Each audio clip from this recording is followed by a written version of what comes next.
Patricia Byrne is the co-founder, executive, and artistic director of Sins Invalid.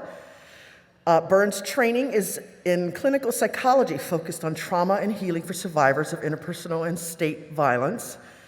Their professional background includes advocacy for immigrants who seek asylum due to war and torture, community organizing within the Haitian diaspora, international support for the Guatemalan democratic movement, work with incarcerated youth toward alternatives to the criminal legal system, offering mental health support to survivors of violence, and advocating for LGBTQI and disability perspectives within the field of reproductive genetic technologies. Clearly, Patti's work embodies our collective action theme, right? Byrne's experience as a Japanese, Haitian, queer, disabled woman provides grounding for her work, creating, quote, liberated zones for marginalized voices. And Byrne was awarded the Disability Futures Fellowship in 2020, and they are widely recognized for their work to establish the framework and practice of disability justice. Patti came to my attention last year, I want to say, as we were doing the Valor Conversations podcast, and as has been our shift at Valor, which is cross-movement organizing, cross-movement support, and mobilization, and understanding that sexual assault cannot end sexual assault alone, right? So we have to engage with these other movements and efforts, and thinking about who is underrepresented or not as visible in the sexual assault world, disability rights and disability justice. And I was like, oh man, we need to be able to have a conversation with someone who's doing this work. And David Lee recommended Patti. I reached out to Patti, and just a great old love affair blossomed between the two of us. I really appreciate Patti and her work, her consciousness, her thinking. She's a very nuanced thinker and can around really complex issues. And she really understands the connections that we need to make between sexual assault, domestic violence, intervention and prevention, and disability rights and justice work. She is very funny, and I made a lot of mistakes and said a lot of wrong things and working on our podcast. If you haven't heard the podcast, you need to go on the website and find it and listen to the podcast if you haven't done it. But you get to hear her. She will be joining us this morning via a recorded message where she will be talking about collective action and disability justice and sexual assault working together. So with that, I give you Patti Byrne.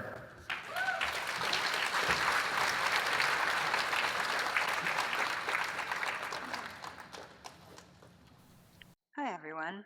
My name is Patti Byrne, and I work with Sins Invalid, which is a disability justice-based performance and movement building organization.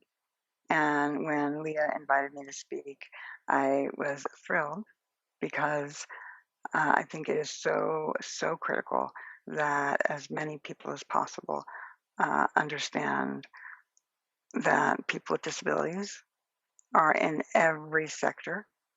You know, if we're doing organizing amongst people that are incarcerated, we are working with people with disabilities.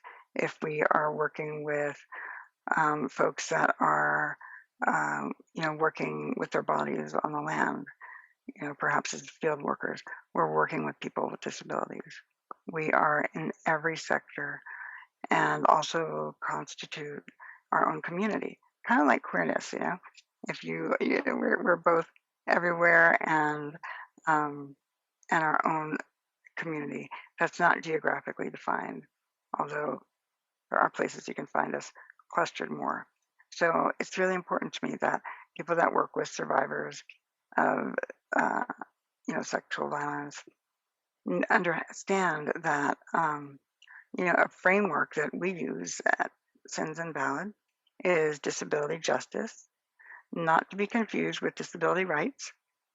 Disability rights brought us so many things in terms of codifying what are legal rights.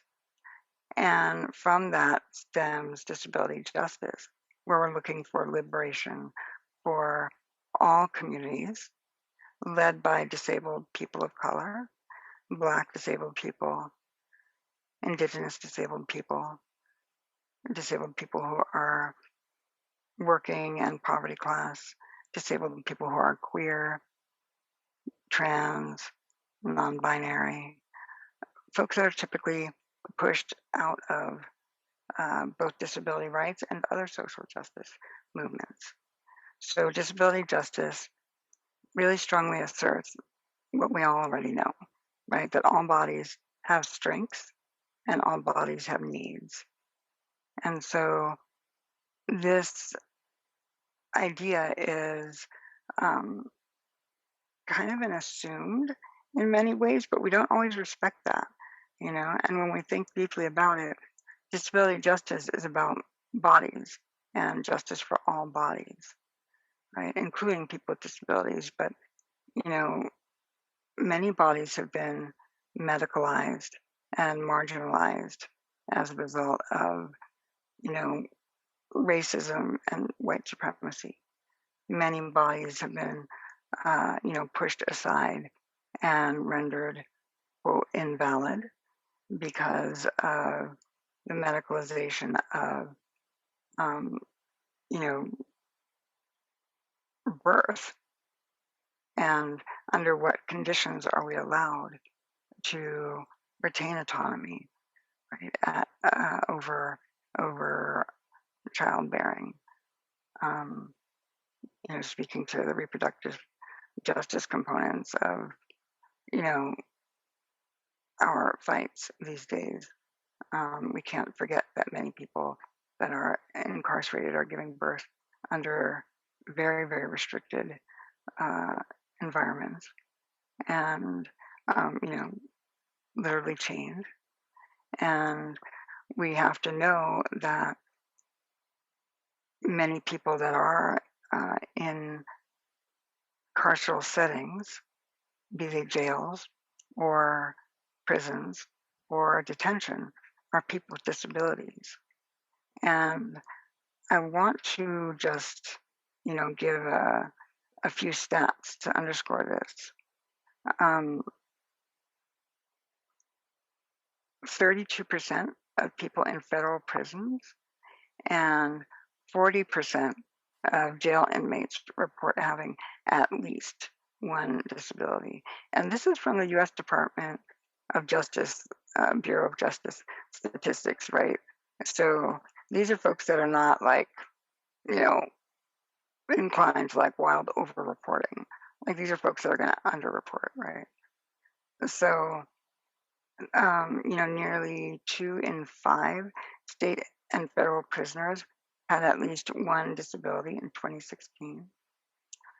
But, you know, that's really overrepresented in terms of people with disabilities. Like while we are 20% of the population, right, there are, you know, 38 to 40% of folks that are locked up are disabled.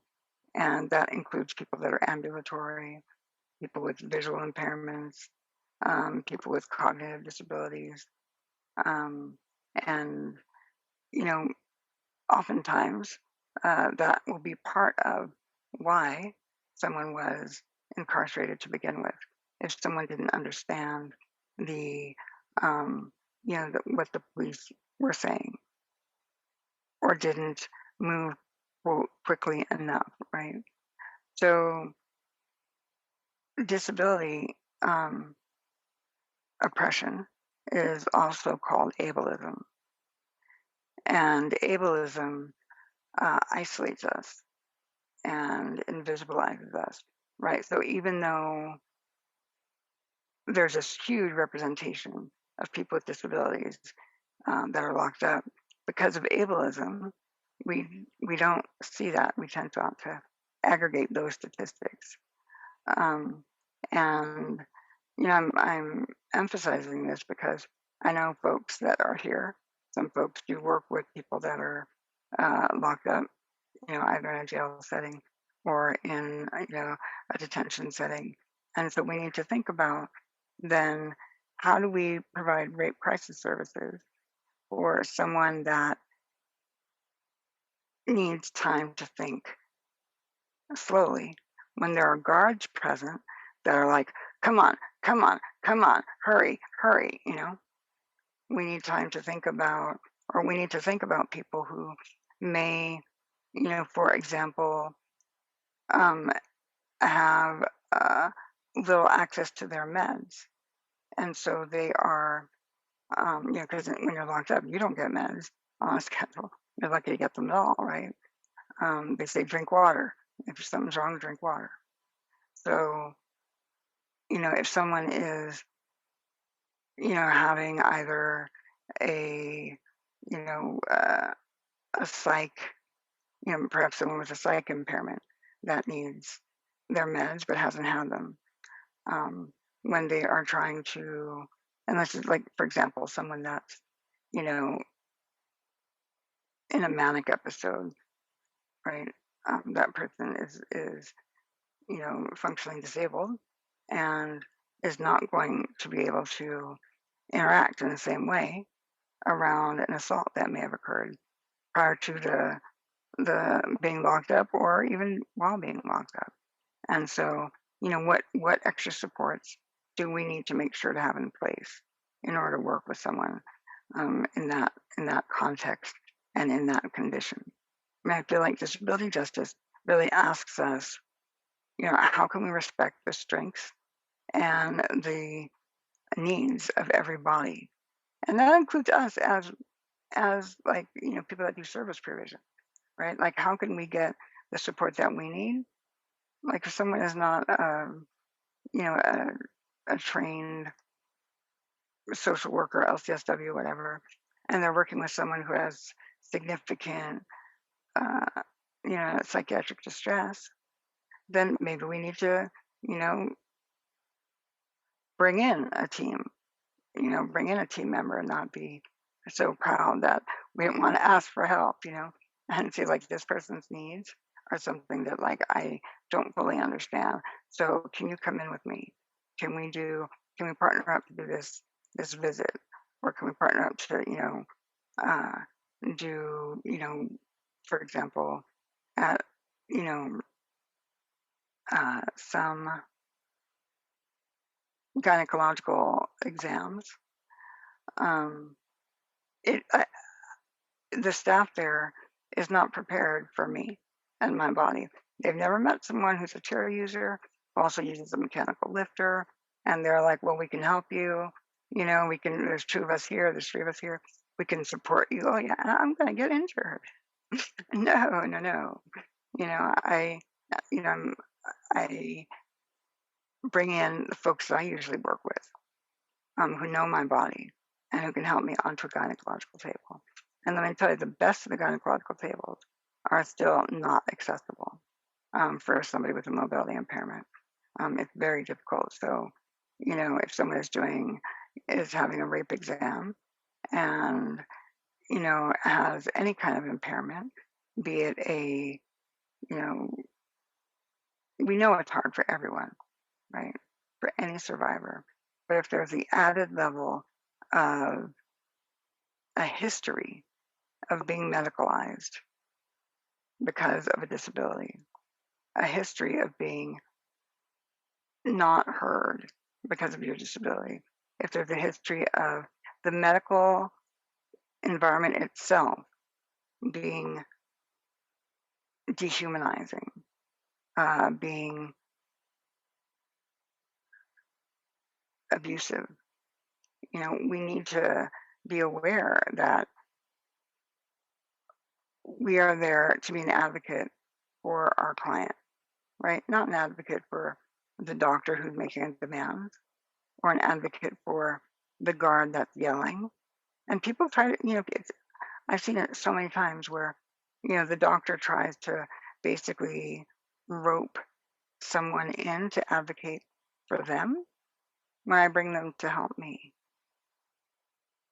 So, I'm really hopeful that people bear in mind that, again, we are in every community. And, you know, regrettably, because of ableism, I'm going to dip into some more stats. 83% of women and 32%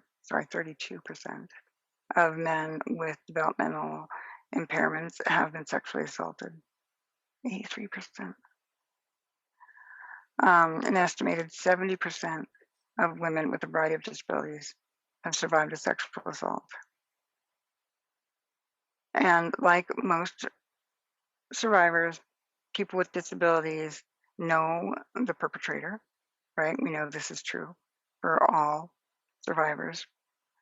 And in addition to that, people don't just know their family members, they're a friend or an intimate partner.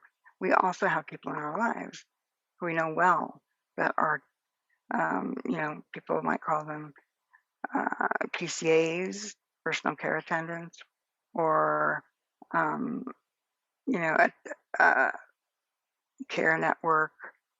It might be even someone that goes to someone's house once a week to support them, in their, daily activities. But we have a high exposure to many people in our intimate circumstances. And that means that because of ableism, because we're seen as not fully human, because we're isolated, because we are often marginalized because of ableism, that makes us vulnerable to sexual assault, right? People that are elders, for example, aren't vulnerable to sexual assault because they're elders. They're vulnerable to sexual assault because of ageism and because elders are not seen as credible at a certain point in their lives, right? So we have to, again, keep our eyes kind of on who is our client and who are we serving? Who are we, how are we willing to bend?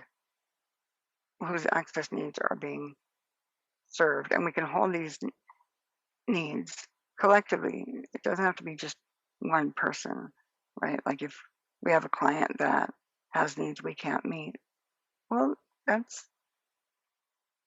not just for me as an individual to solve. That's for everyone in my organization to have, a case conference or conversation about. Um, we can share responsibility for access needs without having to be ashamed. Like I can say, hey, can you help me get a glass of water, and not feel ashamed of that. I can say, and the person I'm asking might say, oh, I don't have any water. Hey, does anyone know where the sink is? And then go get water. And that's collectively meeting an access need, right? And so we can do that that's an example of a simple one, clearly. But that's something that I feel like we can share is meeting the needs of survivors. And I think I want to close with just an amazing quote by my dear and beloved comrade and mentor, Aurora Levens Morales. She's living in Puerto Rico. She's Puerto Rican. And she says, we live in a culture where the reflex is to get my needs met and then we'll deal with yours. We can combat that by continuing to build practices disarming the internalized oppression that pits us against each other in a context of scarcity, continuing to develop practices of solidarity that build a culture in which fighting for each other's access expands the pool for everyone. So thank you for listening to all of the speakers here, and I hope you all go to the disability workshops that are being offered at the conference. Thanks. Bye.